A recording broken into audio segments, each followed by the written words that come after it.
conversation that happens in almost every cruise group online, and it always starts the same way. Someone posts a photo of their onboard medical bill, they share their story, and the comments explode. Bills for thousands of dollars, sometimes tens of thousands of dollars, for things like IV fluids, basic blood test, or even a COVID swab. And every single time, half the comments say, well, that's why you need travel insurance, and the other half says, wait a minute, my insurance at home doesn't cover this? Here is the thing. Most cruisers have no idea what they're actually walking into when they board a ship. They assume the medical center on board works like a hospital. They assume their health insurance covers them. They assume that if something serious happens, they'll be taken care of. And most of those assumptions, they're wrong. I want to break down what cruise ship medical care actually looks like. As someone who has used it myself and recently had to use it for my daughter, I'll share what it costs and what happens when your insurance lets you down, and the one move that protects you more than anything else. Hi, I'm Melissa, a university professor who loves to cruise and who loves to talk ship. I have been on enough cruises to see this play out over and over again, actually in real life, not just in Facebook comments. I've watched my own family get hit with a medical bill that made no sense for what was provided. And when I got sick with the flu on Carnival Mardi Gras last year, I learned really quickly that being in the middle of the ocean with no pharmacy, no urgent care down the street, no easy access to just over-the-counter tests, and no easy options at all, it changes the way that you think about medical preparedness. And this is not a scare piece, I promise. This is just me telling you what I wish someone had told me before my first cruise.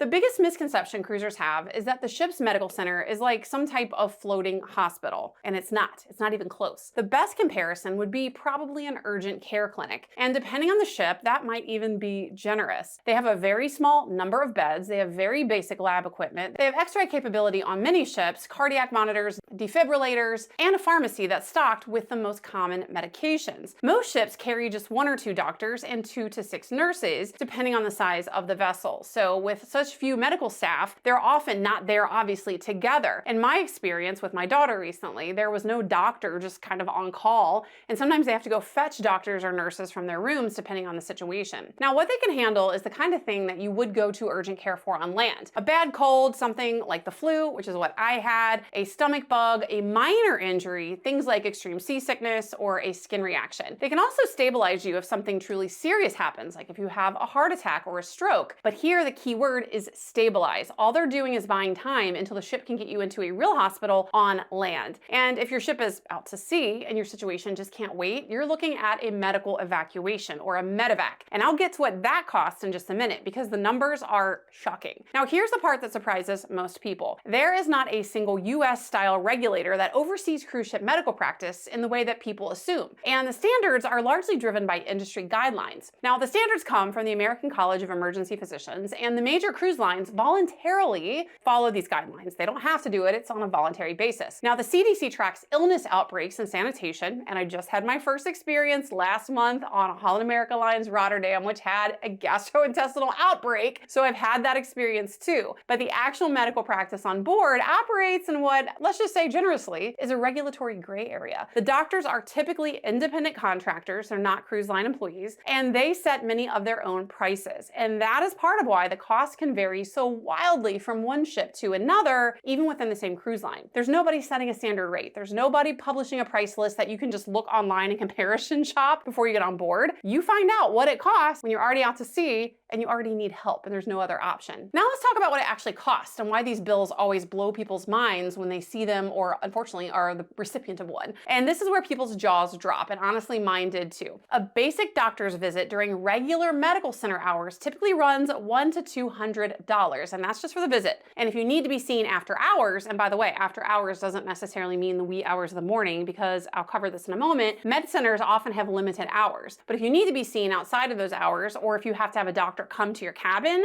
that can jump from $200 to $600 just for the consultation. And this is before there are any tests and definitely before there's any treatment. X-rays run $100 to $200, lab work, IV fluids, observation time, medications, all of these things get itemized separately. So even a straightforward illness that would be maybe a $30 copay at home can easily become a $500 to $1,000 bill on a ship. Now in my case, I had the flu, The only reason I went to the med center is because I had travel insurance. I knew it would be covered, and we'll talk about that in a moment. But two, I thought it was strep throat, which I've had unfortunately a few times, and I thought I was gonna get that magical shot in the butt that makes you feel better. Well, it wasn't. It was flu A, and short of giving me some Tamiflu, which was very expensive on board, which didn't really help so much, I didn't really get much relief at all, and my bill was over $500. Now, that's baby time frolics, because for anything more serious, the numbers get truly staggering. A cruiser posted in a public forum a medical bill from Norwegian Escape for nearly $10,000 after he got sick on a 7-night Caribbean sailing, almost $9,000 in professional services, over $600 in medications, and nearly $400 in supplies. And in cruise news, I recently covered a story of a man who racked up a $47,000 medical bill on a Norwegian cruise. And no, that's not a mistake, it's not a typo, it's legit almost 50K. And I saw a version of this, much smaller scale, in my own family on my very first cruise, actually. So I got this lesson early, thankfully. I was cruising with my sister and her kids. She has 4 kids, lots of kids. And unfortunately, my little niece suffers from eczema. And my sister ran out of my niece's eczema cream. That's it. Nothing major, no medical issue. We're talking about a kid, not an elderly person. We're talking about eczema cream. So my poor niece was in agony. The pools are saltwater. It was really upsetting her skin. So my sister decided to go to the medical center where she got a basic consultation for what she already knew. Hey, my kid has eczema. She needs cream. Well, here's your tube of cream. And it cost her almost $400. No joke. For something that would have maybe been 15 bucks out of pocket at home. So I think about that every single time I prepare for a cruise, and when I harp on the fact that cruisers need travel insurance. And then here's a worst case scenario. Evacuation costs, because remember, if you're out to sea, you have a major issue, the cruise medical crew can only stabilize you, and you have to be medically evacuated or medevaced off the ship. That can run $20,000, and I'm talking minimum, and climb past $100,000, depending on where you are and how you're transported. The first medevac I ever saw out to sea was unfortunately on a recent Bermuda cruise, which is way out in the middle of nowhere. And the woman had a major cardiac event and they had to medevac her off the ship. Thankfully, she survived, but that bill could be upwards of even $100,000. The numbers can financially devastate a family. And again, this is no exaggeration. These are real numbers. So what happens if you do incur a cost for medical on a ship? Well, the charges, they hit your onboard account immediately. So it's out of pocket. So it's not like, okay, bill me later. It's not like charge my insurance. Even if you have travel insurance, you pay for it on your onboard account out of pocket. And that's charged to whatever credit card you have on file, which, side note, is another reason why I always recommend cruisers always put their credit card, specifically a travel credit card, I'll give you my favorite link below, not a debit card, on their account. Nobody's gonna be calling your insurance company. Nobody's dealing with billing. You pay first and you figure out the reimbursement later, assuming you have coverage for it. And that brings you to the part that I think causes the most damage and that a lot of cruisers don't realize. And this is the piece that most cruisers get catastrophically wrong. And unfortunately, some learn this the hard way once they're facing a financially catastrophic situation. What a lot of cruisers don't realize is that most standard US health insurance plans offer limited or no coverage outside of the United States. Medicare and Medicaid generally do not cover you on a cruise ship at all, with very narrow exceptions. And even if your plan does have some international coverage, the ship's medical center will not, I repeat, will not bill your insurance directly. They just simply can't handle insurance billing. It's a complicated process and they can't deal with it. They don't want to deal with it. They don't have to deal with it, especially when you have a guest representing dozens of different countries. So everyone pays up front,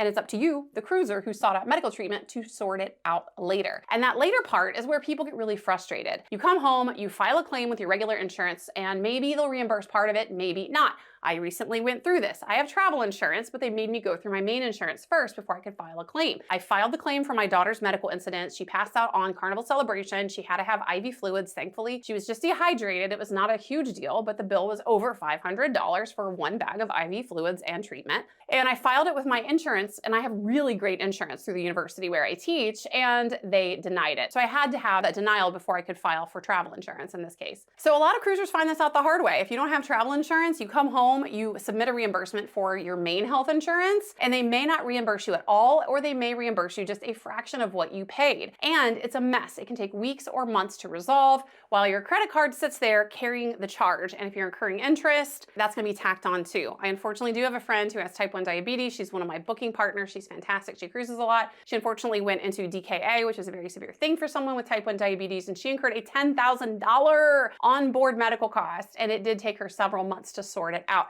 And this is with travel insurance, but thankfully she did get reimbursed. It just took a little bit of time. So travel insurance is the answer. It's not always easy, especially in extreme cases like my friend with diabetes, but for smaller claims, it's been easy peasy lemon squeezy. I filed several claims myself. They usually don't make me file it through my main health insurance, and I carry it on every single sailing. But even travel insurance has catches that trip people up, like things like sometimes for a bigger charge, they may make you run it through and get denied through your main health insurance first, like my friend with diabetes who had a $10,000 bill, and it took her several months of going back and forth and getting paperwork before she got reimbursed. She did get reimbursed in full with the travel insurance company I recommend, but it's just not as easy. They're just not going to cut you a 5-figure reimbursement check like that without lots of hoops to jump through. But in most cases, again, these smaller claims under $500-600, it is pretty easy. It's pretty simple. As I mentioned, I have filed several of them myself. And in fact, with my annual travel insurance plan, it's paid for itself more years than not in the 6 years that I've had it. And in the past year of coverage, I actually had 2 claims. So when you're looking for travel insurance, it's important to consider